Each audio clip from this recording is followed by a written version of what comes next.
በስመ አብ ወወልድ ወመንፈስ ቅዱስ አሐዱ አምላክ አሜን። አመ ሰብኡ ለመጋቢት ተስካረ በዓሉ ለቅዱስ ቴዎዶጦስ። አንድ አምላክ በሚሆን በአብ በወልድ በመንፈስ ቅዱስ ስም መጋቢት 27 ቀን ቅዱስ ቴዎዶጦስ ይታሰባል።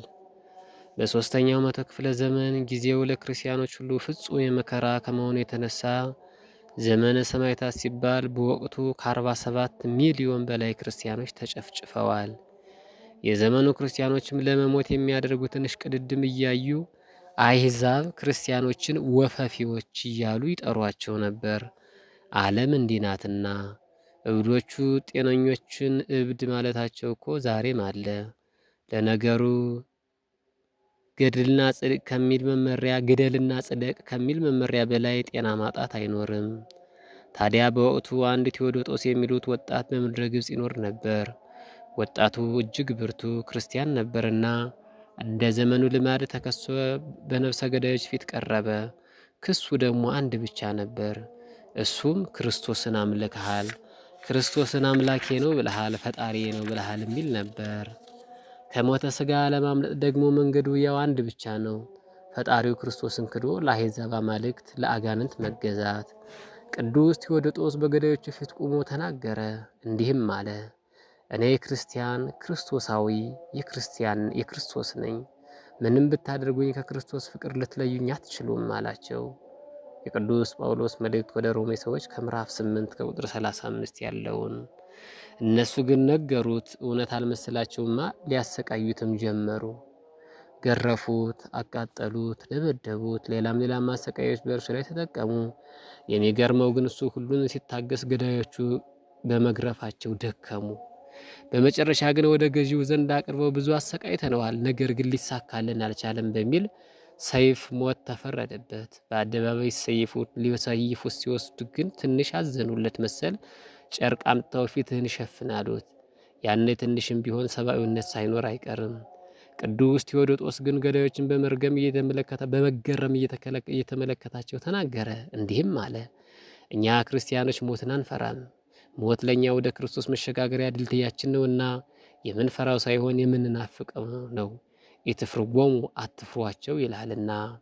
ይህን ብሎ ወደ ሰማይ ቀና ብሎ ጌታውን አመሰገነ። ፊቱ ላይ ደስታ እየተነበበ ጨካኞቹ አንገቱን ሰየፉት፣ በብርሃን አክሊልም ቅዱሳን መላእክት ከለሉት። መሰረታዊው ነገር ግን ቴዎዶጦስ ለምን አልፈራም ነው። አጭር መልስ ካስፈለገን ቅዱሱ ያልፈራው ከልቡ ክርስቶሳዊ በመሆኑ ክርስቲያን በመሆኑ፣ ትኩረት እንድንሰጠው የሚያስፈልገው ግን የሰማዕታትን ምስጢራቸውን ነው። የሰማዕታት አለመፍራታቸው አለመጨነቃቸው ለክርስቶስ አሳልፈው ነፍሳቸውን መስጠታቸው ምስጢሩ ምንድን ነው? አንድ ሁለት ብለን ሲዘርዝረን እንያቸው። አንደኛ በጽኑ ክርስትና መሰረት ላይ መመስረታቸው ነው። ሁለተኛ ዕለት ዕለት የክርስቶስ ፍቅር መለማመዳቸው ነው። ክርስትና በአንድ ጀንበር በቅሎ በአንድ ጀንበር አብቦ በአንድ ጀንበር የሚያፈራ አይደለምና። ሶስተኛም ከወሬ ከንግግር ይልቅ ተግባርም መምረጣቸው ነው። በንስሐ ሕይወትም መመላለሳቸው ነው። አራተኛ አምስተኛ ስጋ ወደሙን የሕይወታቸው ዋና አካል በማድረጋቸው። ስድስተኛ ከነሱ የቀደሙ ቅዱሳን ዜና ሕይወት ከልብ በማንበባቸው። ሰባተኛ በቃል እግዚአብሔር መታነጻቸው መጥቀስ የሚቻል መግለጫዎች ናቸው። ሰማዕታት እነዚህ እንዲጸኑ በአምላካቸው ፍቅር እንዲታሰሩ አድርገዋቸዋል። አምላካችን መጠጊያችንና ኃይላችን ባገኘን በታላቅ መከራ ረዳታችን ነው። ስለዚህም ምድር ብትናወጥ ተራሮችም ወደ ባህር ልብ ቢወሰዱ አንፈራም እንዳለ ቅዱስ ዳዊት በመዝሙር 46 ከቁጥር 1። ለዚህ ደግሞ ደመ ሰማዕታት ይርዳን፣ በረከታቸውንም ይድረሰን፣ የጌታችን ፍቅርም አይለየን ለዘላለሙ አሜን። በዚህም ዕለት ጻድቁ ንጉሥ ቴዎድሮስ ይታሰባል። በሀገራችን ታሪክ በጣም ተወዳጅ ከነበሩ ነገሥታት ጻድቁ ቴዎድሮስ ቅድሜውን ይወስዳል። በእርግጥ በርካቶቻችን የምናውቀው ስለ ሀገሩ ፍቅር ራሱን የሰዋውን ዳግማዊ አፄ ቴዎድሮስን ወይም ደግሞ ከ1845 እስከ 1860 የነበረውን ነው። በበጎ ስራውና በቅድስና ሕይወት የተመሰከረለት ግን ዛሬ የምናስበው ቀዳማዊ ምኒልክ ነው።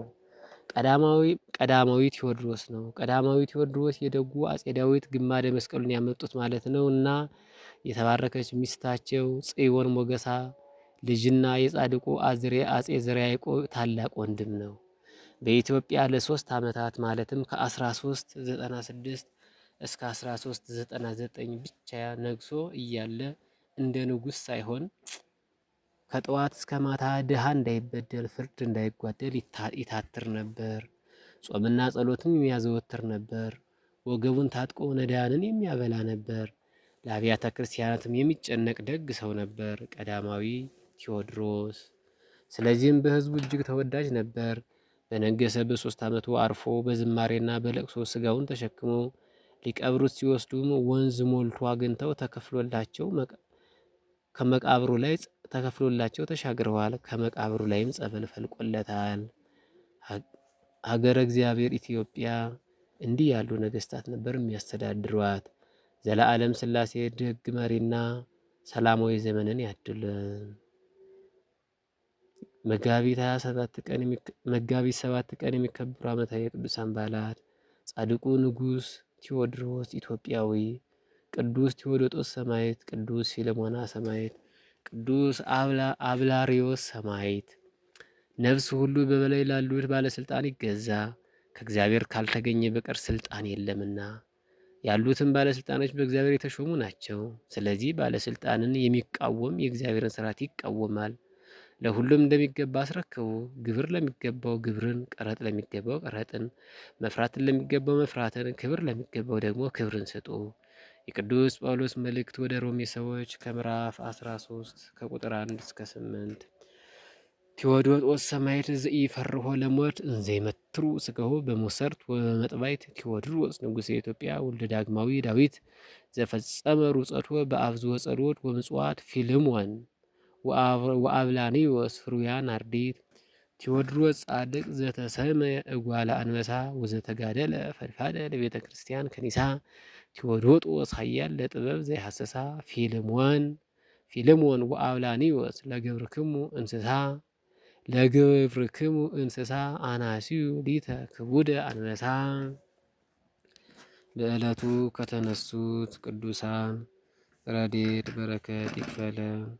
ወስብሐት ለእግዚአብሔር ወለወላዲቱ ድንግል ወለመስቀሉ ክቡር አሜን።